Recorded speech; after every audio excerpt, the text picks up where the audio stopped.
Hala, Eden, handa na makipag-love team? Kalingap Rab, ng laki ang mata. Mapagpalang araw mga kalinga. Alam mo na ba ang latest? Tara, ating alamin. Pero bago ang lahat, paki-subscribe mo muna ang aking munting channel, pati na si Kalinga Prab at Kuya Bal Santos. Maraming salamat po. Mga kalingap, ngayong araw na ito ay muli naman nating bigyan ng reaction video ang patungkol sa isang Kalingap Angel na matagal na ding miyembro ng Kalingap Angels, walang iba kundi si Eden. Kahapon lang ay idinaos ang birthday celebration ni Eden sa ika-19 niyang kaarawan. Hindi in-expect ni Eden na may pa-surprise sa kanya si Kalingap Rab. Sa katunayan, kahit na kaarawan ni Eden ay napakasimple lang niya at hindi man lang nagbihis ng napakaganda. Kaya sa pagpunta ni Kalingap Rab ay nagulat na lang siya at bigla na lang namangha dahil sa sobrang simple ni Eden at walang kaarte-arte.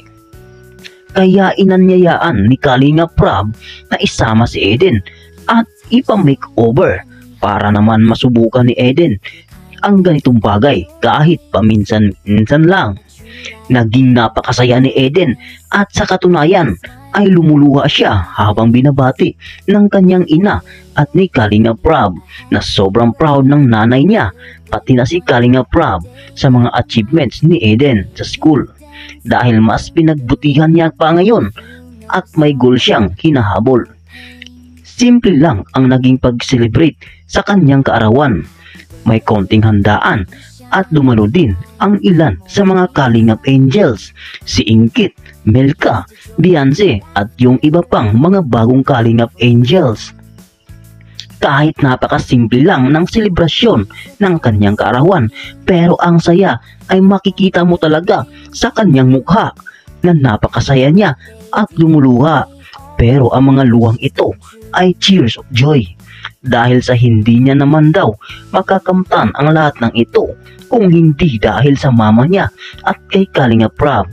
Unang-una sa ating Diyos Ama na siyang lumikha ay lubos ang kanyang pasasalamat. Ikinagulat ng marami ang naging mensahe ng mga Kalingap Angels sa birthday ni Eden dahil halos karamihan sa kanila ay hindi masyadong ka-close si Eden. Pero masaya sila sa kung anuman ang naging achievement ni Eden at tuloy-tuloy lang ang pananampalataya sa taas. Sa ibang bahagi mga kalingap ay dumako na tayo sa pinakaugat ng ating kwento. Kung ating mapapansin sa mga larawan at video ni Kalingap Rab kay Eden ay parang may gusto na makipag-love team kay Eden. Sa mga kilos at galaw ng ilan sa mga keyboys ay may nagpapahiwatig na parang gusto nilang makalove team si Eden. Makikita natin sa mga larawan kagaya nito na parang may mensahe o ibig sabihin ang kanilang mga kuha sa video.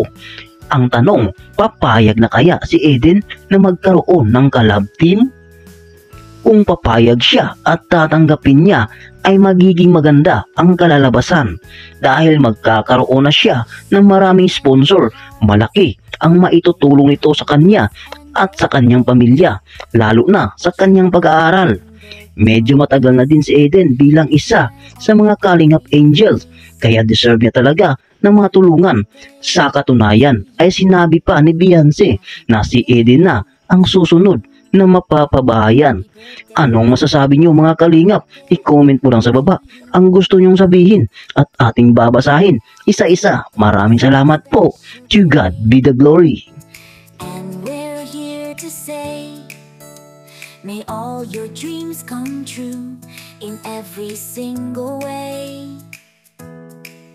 Happy birthday, you shine like the morning sun.